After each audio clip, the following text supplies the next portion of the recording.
कि हम लोग तो तैयार हैं। अभी हम लोग मध्य प्रदेश में जो भयानक प्राकृतिक आपदा आई है उसमें निपटने में लगे। मिशन किसान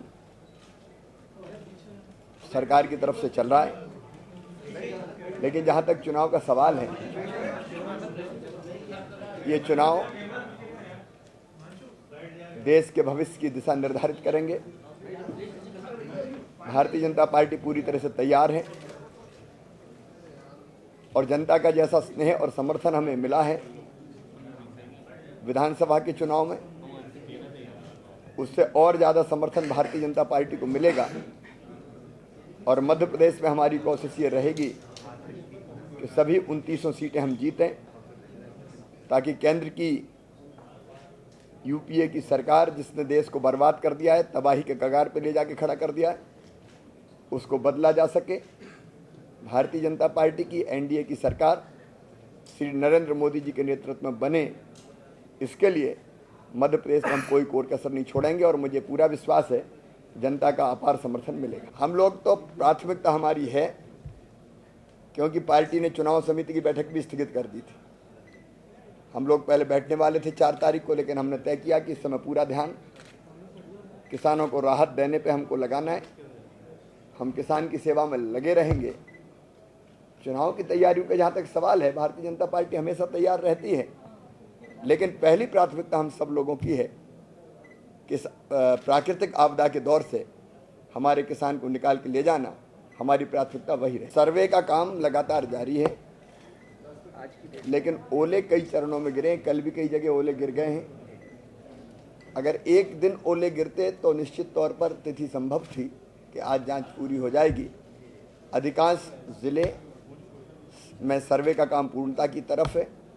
कुछ जिलों ने यह कहा कि क्षति इतनी व्यापक है, अब 1500 में से 900 गांव प्रभावित हो गए, तो उन्होंने ये कहा है कि हमको 1-2 दिन 3 दिन और दिए जाए। हम हड़बड़ में भी इसलिए नहीं चाहते कि एक एक खेत पे जाके सर्वे करना है। सर्वे करना भी है, लेकिन सर्वे की खाना पूरी नहीं करना, वास्तव में जो नुकसान हुआ उसका आकलन करना है। और इसलिए जो जिले लगे हुए हैं सर्वे के काम में, कल 6 तारीख को एक बार वीडियो कॉन्फ्रेंसिंग करके मुख्य सचिव बातचीत करेंगे। और अगर कहीं ऐसी आवश्यकता लगती है, जैसे कुछ जिलों में कल ही ओले गिर गए, तो अब वो 5 को पूरा नहीं हो सकता, वैसी परिस्थिति में वो आगे तक जा सकता है। लेकिन हमने माननीय चुनाव आयोग को हम आग्रह कर रहे हैं कि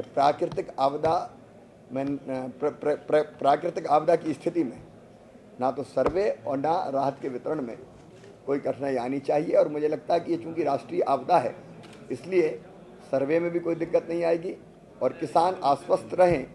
चुनाव की घोषणा होने के बाद भी, आचार संहिता लगने के बाद भी, हम राहत राशि का वितरण चुनाव आयोग की अनुमति से करेंगे, क्योंकि ऐसी प्राकृतिक आपदा में आयोग निश्चित तौर पर हमको ये अनुमति देगा कि किसान को हम राहत पहुंचा सकें। मैंने कल कहा था, एक प्रधानमंत्री का मुख्यमंत्री से प्राकृतिक आपदा की ऐसी स्थिति में ना मिलना असंवैधानिक है। मैं ये मानता हूं कि जो संघीय ढांचा है, जहाँ राज्य और केंद्र के संबंध ऐसे है कि अगर राज्य पर बड़ी मुसीबत आए और केंद्र सहायता दे, ऐसी परिस्थिति में केंद्र का सहायता न करना असंवैधानिक है।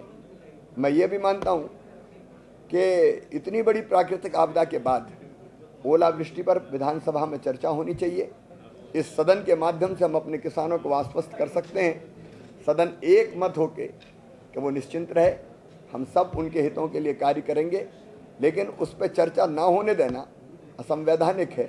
अगर कोई परिस्थिति ऐसी पैदा हो गई कि जिसकी तरफ ध्यान दिलाना हो शासन का, केंद्र सरकार का, तो आकर्षित करने के लिए जनता के हित में अगर कोई कदम उठाया जा सकता है तो वह असंवैधानिक नहीं है।